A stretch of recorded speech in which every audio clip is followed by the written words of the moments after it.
আগে খরিদ্দার খাবে, তারপর দেখব। আর তাছাড়া আমি তো বাড়ি থেকে আসবার সময় খেয়েই এসেছি। এই গরিবের হোটেলে কি মানুষ খেতে আসবে কাকা?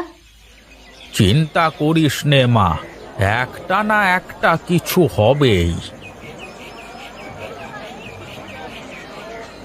এই নতুন হোটেল মনে হচ্ছে। এই চল চল, সবাই আজকে ওখানে গিয়ে দেখি। আহা, কি গ্রান! তা কি কি আছে গো তোমার হোটেলে? হ্যাঁ, বসুন না দাদা, সব কিছুই আছে আমাদের এখানে। তা কোথায় বসতে হবে শুনি? আপাতত নিচে বসেই খেতে হবে। আপনারা বসুন না, একবার আমার রান্না খেয়েই দেখেন।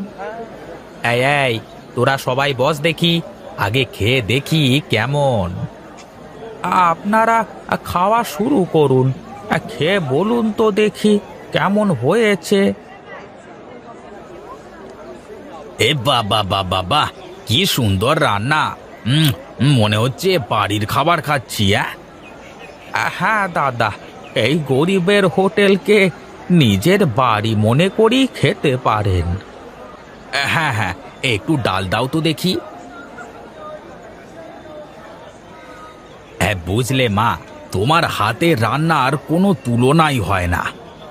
কাকা, আজ বড় অসহায় হয়ে এই কাজ শুরু করেছি। চিন্তা করিস নে মা, খুব ভালো কাজ করেছিস তুই। আর শোন, চকচক করলি যেমন শোনা হয় না, তেমনি সামনের ওই বড় লোকের হোটেলে খেতে গেলে খালি পয়সা যায়, খাওয়া হয় না। ঠিক বলেছেন কাকা। ওই হোটেলে যে টাকা দিয়ে খাই, তার অর্ধেক টাকায় এখানে তৃপ্তি করে খেতে পারবে। হে হে। হ্যাঁ হ্যাঁ, এখন থেকে সবাই এখানেই খেতে আসবে। এখন তাহলে আমি চলি, কেমন? তারপর বৌদি, কেমন চলছে ব্যবসা? মাত্র তো শুরু করলাম, দেখা যাক কি হয়। হ্যাঁ ঠিক আছে ঠিক আছে, তাহলে কাজ করো, আমি একটু গঞ্জ থেকে ঘুরে আসি। হ্যাঁ, সবাই পেট পুরে খাবেন, কোনো সমস্যা নেই। আমরা বেশি দামে খাবার বিক্রি করি না। খেতে থাকেন আপনারা, খেতে থাকেন।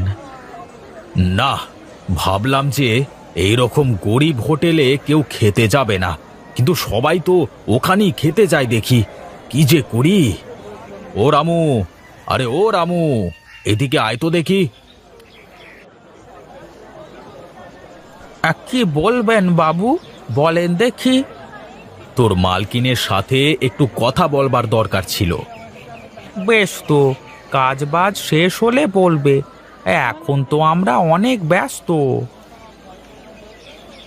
শোনো বৌমা, তুমি মেয়ে মানুষ, আর তাছাড়া নিতাই আমাদের পর কেউ না।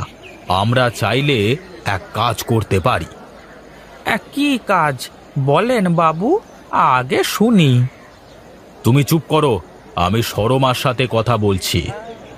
রামু কাকাই আমার গার্জিয়ান, আমার সাথে কথা বলা আর ওনার সাথে কথা বলা সমান কথা। সে যাই হোক, আমি বলি কি, আমার তো চেয়ার টেবিল হোটেল সবকিছুই আছে। তুমি যদি আমার হোটেলে রান্না করো, তাহলে আমরা দুজনে মিলে একসাথে ব্যবসা করতে পারি। এ কেমন কথা! নিজের হোটেল রেখে শর্মা কেন তোমার হোটেলে রাঁধুনি হতে যাবে? এই জন্যই বললাম, কর্মচারীকে বেশি লাই দিতে নেই। আপনি আবারও ভুল করছেন প্রতাপবাবু, রামু কাকা আমার গার্জিয়ান।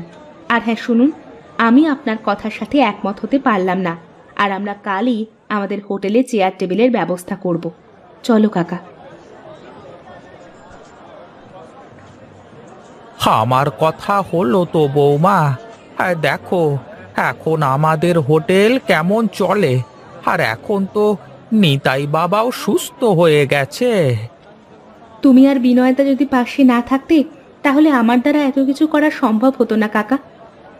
কই গো গিন্নি, দেখো তো হোটেলের নামটা ঠিক আছে কিনা। সবকিছু ঠিকঠাক আছে। বেশ বেশ, তাহলে তো হয়েই গেল। বিনয়দা আর রামু কাকা না থাকলে যে কি হতো! কি যে বল